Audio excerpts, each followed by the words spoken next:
வணக்கம். ரொம்ப சந்தோஷமாக இருக்குது எங்களுக்கு. ஐஷர் நிறுவனம் சார்பாக நாங்கள் ஒரு காஷ்மீர் டு கன்னியாகுமரி முதல் முறையாக இந்தியாவில் ஒரு சின்ன பிக்கப்பில் எலக்ட்ரிக் வண்டியில் நாங்கள் சாதிச்சிருக்கிறோம். 20ஆம் தேதி காலையில் 8:05 ஜம்முவிலேருந்து கிளம்பின அந்த ட்ரக்கு 26ஆம் தேதி மத்தியானம் 1:45 மணிக்கு கன்னியாகுமரி வந்து சேர்ந்தது. இதுதான் இந்தியாவில் முதல் ரெக்கார்டு. என்ன ரெக்கார்டு அப்படின்னா, இவ்வளோ குறுகிய நேரத்தில் ஒரு எலக்ட்ரிக் ட்ரக்கு, லோடட் ட்ரக்கு இவ்வளோ பெரிய பயணமான 4096 கிலோமீட்டர் கடந்து இங்கே வந்து சேர்ந்துருக்கிறது. இது எங்களுக்கு ரொம்ப பெருமையான ஒரு நிகழ்ச்சி. கிட்டத்தட்ட பார்த்தீங்கன்னா இந்த மொத்தம் 4096 பயணம் பார்த்தீங்க அப்படி கிலோமீட்டர் பயணத்தில் 39 இடத்துல சார்ஜ் பண்ணியிருக்கிறாங்க. ஓட்டுன நேரம் பார்த்தீங்கன்னா வெறும் 79 மணி நேரத்தில் இதை கவர் பண்ணியிருக்குது. இவ்வளோ தூரத்தை கடந்து இருக்குது. ஒரு சார்ஜ் பண்ணோம் அப்படின்னோம்னா 170 180 கிலோமீட்டர் ப்ராக்டிக்கல் மைலேஜ் கொடுக்கும் இந்த வண்டி. ரெக்கார்டு படி 250 கிலோமீட்டர் ரேஞ்ச். 39 சார்ஜிங் இல்லை, நடுவில் வண்டி ஏசி போட்டு வந்திருக்கிறாங்க. ரெண்டாவது அங்கங்கே ஹால்ட் பண்ணும் போது அதனுடைய ஒரு குறைபாடு அதில் இருக்கும். இல்லை, அவ்வளோ தூரம் வராது. ஆனால் ஏசி போடுறதுனால ஒரு எஃபெக்ட் இருக்குது. வண்டி இங்கே வரும்போது என்ன சார்ஜ் ஃபுல்லாக கம்ப்ளீட்டாக ஆகும். அதாவது இவி வெஹிக்கிள் வந்து இப்போதைக்கு வந்து டெவலப் ஆகிடுச்சே இருக்குது. ஆமாங்க. ஆனால் வந்து சார்ஜிங் பாயிண்ட் வந்து தமிழ்நாட்டை பொறுத்தவரை இந்தியாவை எடுத்துக்கிட்டோம் அப்படின்னா பாயிண்ட் வந்து ரொம்ப கம்மி தான்.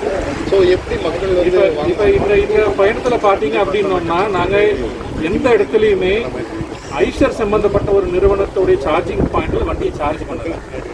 சாதாரண மனிதருக்கு உள்ள இருக்கக்கூடிய அந்த மாதிரி 19,700 சார்ஜிங் பாயிண்ட்ஸ் வந்து எங்களுடைய ஆப்லேயே நாங்கள் ரெஜிஸ்டர் பண்ணி வச்சுருக்கோம்.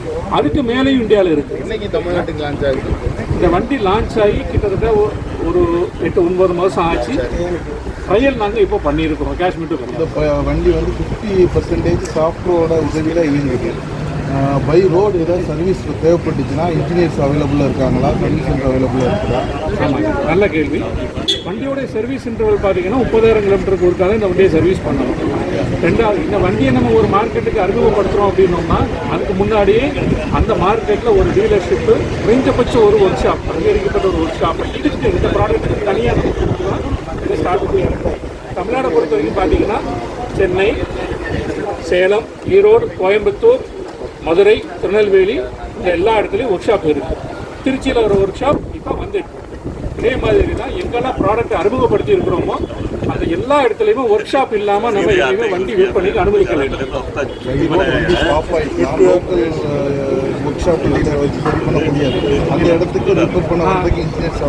வண்டியோடைய ஆப்பில் என்ன ஒரு முக்கியமான ஃபியூச்சர் இருக்குன்னா, வண்டியோடைய பேட்டரி 15% வரும்போது அலர்ட் கொடுத்துரும்.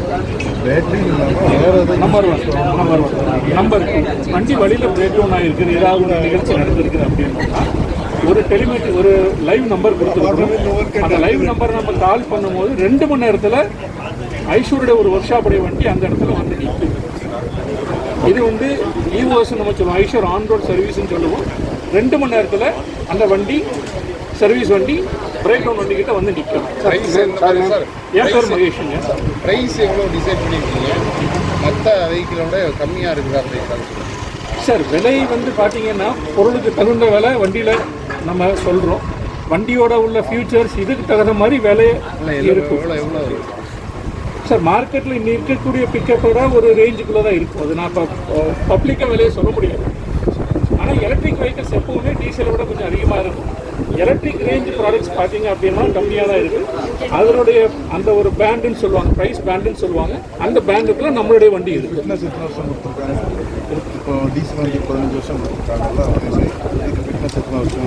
இது பேட்டரி லைஃப் தான் நம்ம இப்போ சொல்லுவாங்க. 5 to 7 இயர்ஸ் நம்ம வாரண்டி கொடுக்குறோம். மினிமம் ஸ்டாண்டர்ட் வாரண்டி பார்த்தீங்கன்னா 5 இயர்ஸ் சார். இந்த பயணத்தை பார்த்தீங்க அப்படின்னோம்னா காஷ்மீரில் ஆரம்பிக்கும் போது -2 டிகிரி, கன்னியாகுமரி வந்து நிற்கும்போது 33 டிகிரி. இதை விட ஒரு பயண காலநிலை மாற்றங்கள் நமக்கு வராது இல்லைங்களா இந்தியாவுக்குள்ள? ரெண்டாவது, எல்லா விதமான மேடு பள்ளம், டிராஃபிக்கு, ஹைவே, மக்கள் நெரிசல் இருந்த ஊர்கள் இதெல்லாம் கடந்து தான் இந்த பயணத்தை நம்ம அந்த வண்டி வந்து நிறைவேற்றுச்சு.